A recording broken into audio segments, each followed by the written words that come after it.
My name is Joe Gilchrist. I started here in April 17th, 1978, with what happened to be my birthday. All we've tried to do since then is try to help people enjoy life and put some of the greatest music we think available in the country in front of people. I'm Pat McCall, along with Joe here. I've been here for over 30 years. We got a thing called Good Times, Good Music. That's our trademark, but you know what? That's an understatement for the tremendous contribution all these wonderful artists have given to the Flora-Bama, which has gone on to make us one of the best-known honky-tonks in the entire world. As you watch the rest of this, you'll see some of our great players that are reminiscing about the good old times, just like we do. Thank you for being part of this.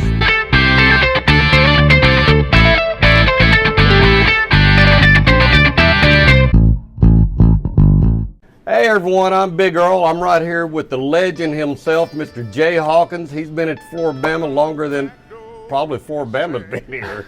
He's older than dirt. How you doing, Jay? I'm great. How you doing? Good to see you. Thank you for coming in this morning. Is it too early for you? A little bit. It's 4 a.m. here at Flora-Bama. Maybe 10 a.m. It might as well be 4 a.m. Yeah, it might as well be. Well, Jay, so let's go ahead and ask you, how long have you been playing here? Well, I started playing either late 79 or late 78 or early 79. I know I was playing here before Frederick came through. That was 79. Yeah. And when I first started playing, there was just a small room with no windows in it and no stage. And Ken Lambert, which was Joe's friend from Townhouse, you know, he come out and was playing, and when people come by, it was a package store. That's all it was. People buy liquor and leave, and Joe would talk to them and give them a free drink if they'd come back and listen. And that's how this whole thing started. That's awesome. So when Joe hired you, how'd he find you, or how'd you find him? I was staying with a friend of mine who was house sitting down here, kind of where the Crab Trap is at. There used to be a store down there run by these two old sisters, and he was house sitting a couple of houses up from there, and he's the one that kind of, I guess, told me about it. Bob Klein, he had a little small antique shop on T Street, and we got to be good friends, and so I started sitting in and playing out here right up soon after Ken did. So I tell you what, you still play regular every week. I mean, that's a long time. And when people say you can't have a career in the music business, they may be mistaken if they talk to Jay Hawkins. I mean, you've been here a long time. How many CDs have you had out since well, I recorded one album back in 1980, and then I recorded a cassette. Had side A and side X. And A and X.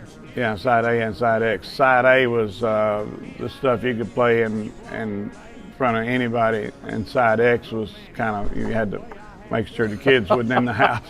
I don't know anything about that. No, you wouldn't know anything about that. But and then I recorded Raunchy Rodeo here live at the Flora-Bama, because after the Songwriters Festival, they had the trailer set up out back where they'd been recording. Right.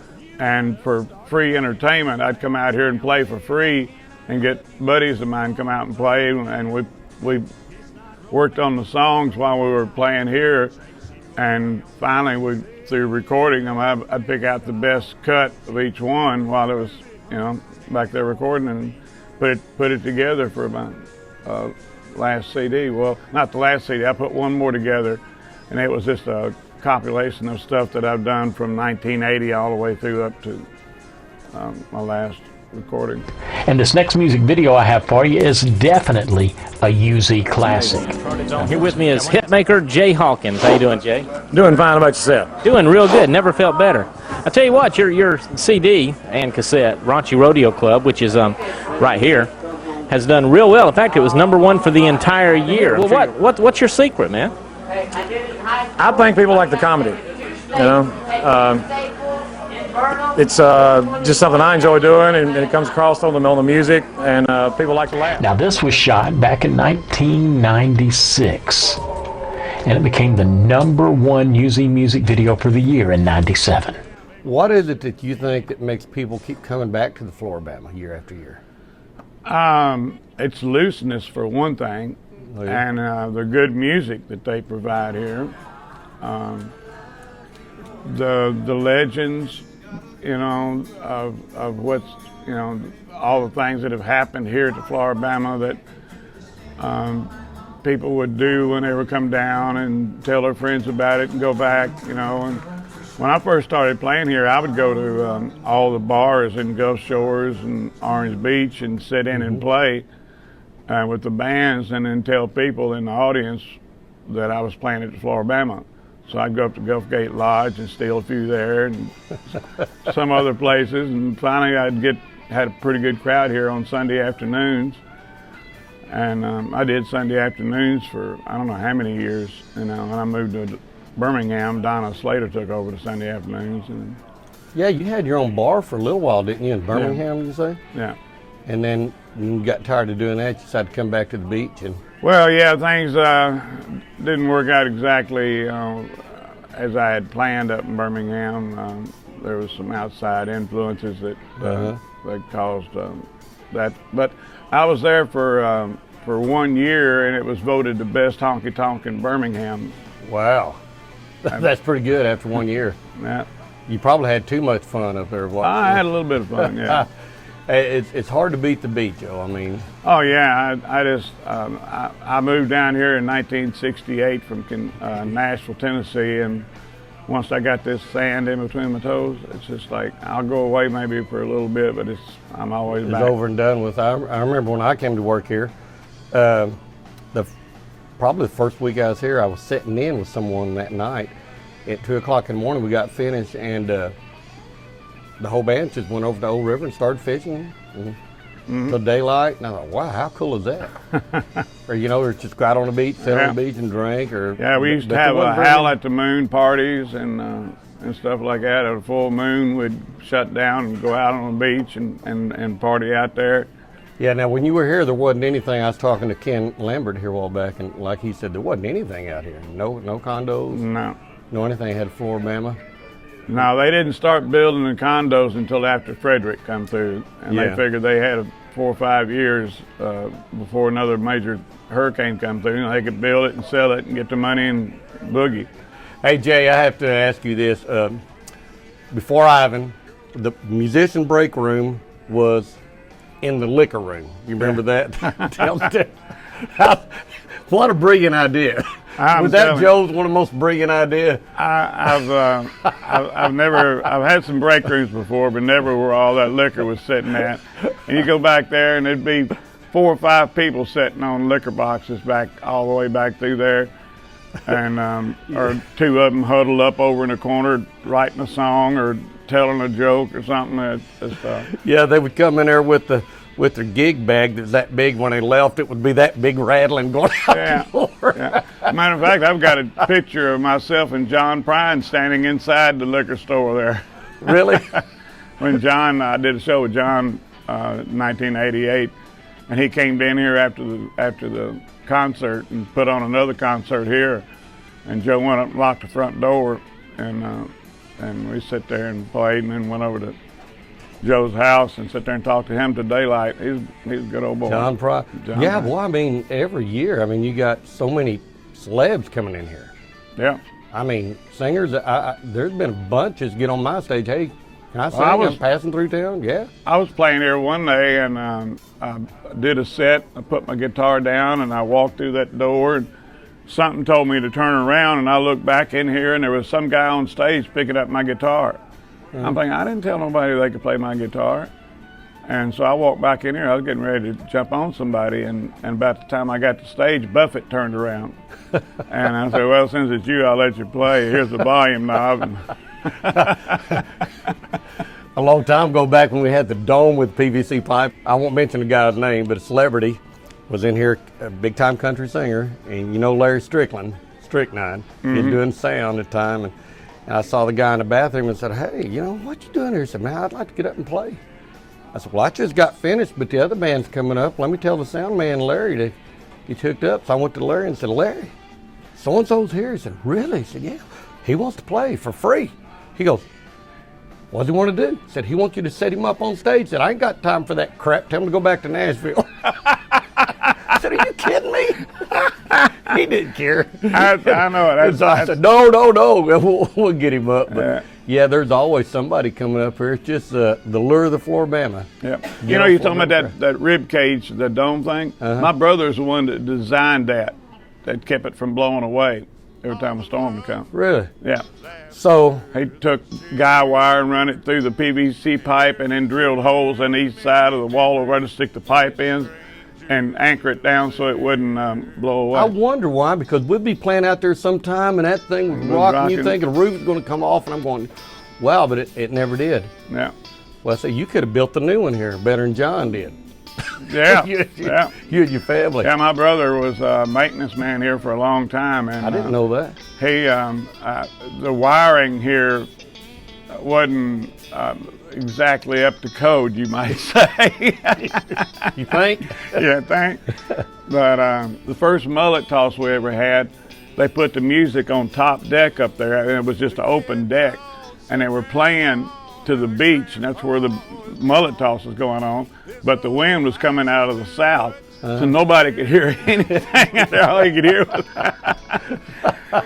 boy, throwing it, yeah. Who'd think getting a dead fish and throwing it from Florida over into Alabama would be turned into party that it? Yeah, yeah. Man, it started from throwing a cow chip.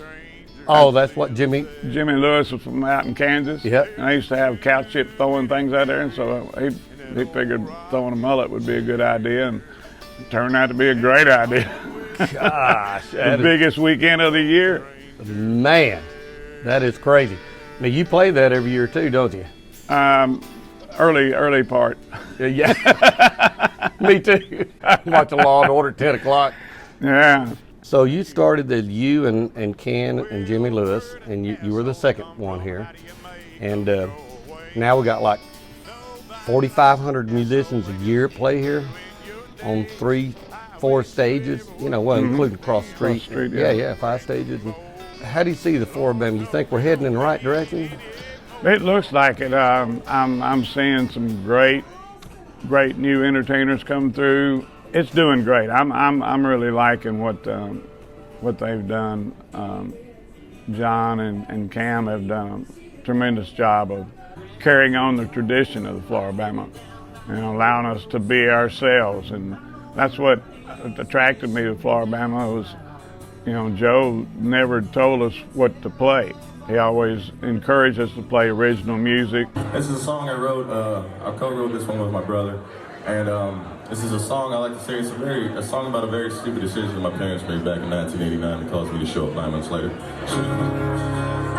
This one's called Numbers.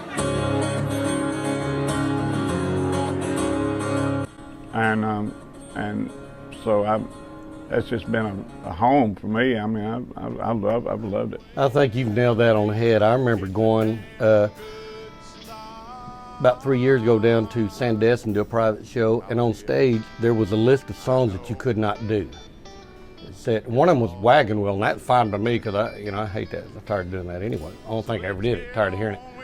But at the Bama, no one has ever said you can't do this. You can't do. Go in there and have fun and be yourself. And I think that translates to customers too. Customers come in here, they have fun, right? And they're being themselves. And a lot of times they can't do that at home stuff. But you get to Bama, you can let down your hair a little bit. And so I think that pretty much nailed it. And that's why musicians want to play here so much. I think you got that. Well, Jay. That and the Bushwhackers. That and the Bushwhackers. You got to have a Bushwhacker. Yeah, I didn't know that they came with liquor in them when I first got my first one. Oh yeah. Well, Jay, anything else you want to talk about? Other than the fact, I just want to thank all the people that work here, the people that we don't see at night when they clean it up, you know. All the people that do the paperwork. Monica, she's been here since the beginning. Yeah. I'm just very blessed to be able to be a part of this organization. I'm really. Well, I'll tell you, I learned from you, Jay, and a lot of these young ones coming in here, they look at you, they learn from you too. And I can't thank you enough. And thank you for coming in this morning and letting me interview you. I You're get paid welcome. for this. It's easier than what I used to do. Hey everyone, if you'd like to see where Jay is playing here at Flora-Bama, get on our Flora-Bama website, florabama.com, and hit music, and you can go down and see the music schedule. He plays here every week, so you're sure to catch him. Well, I don't mind working, I never did. It's something I've done since I was a kid. I made my living by the sweat of my brow. No matter what it took, I made it somehow. But some people out there ain't never hit a lick, and they're waiting in line for part of our paychecks. Well, that's bull. I know it when I see it. That's bull. I don't need no dog to tree it. I can hear it, I can smell it. I've been around long enough to tell it. We ought to all stand up and yell it. That's bullshit.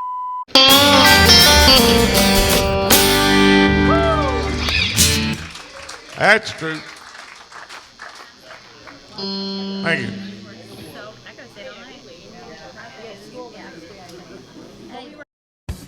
Hey y'all, thanks for checking out our YouTube channel, Flora-Bama Spotlight. If you're into live music, beach vibes, bushwhackers, and random shenanigans, then make sure to hit subscribe to follow all the good times we have right here on the line. And while you're at it, give us a follow on Facebook at Flora-Bama, Instagram _Flora-Bama, and Snapchat Flora-Bama. And make sure to keep watching us at Flora-Bama Spotlight.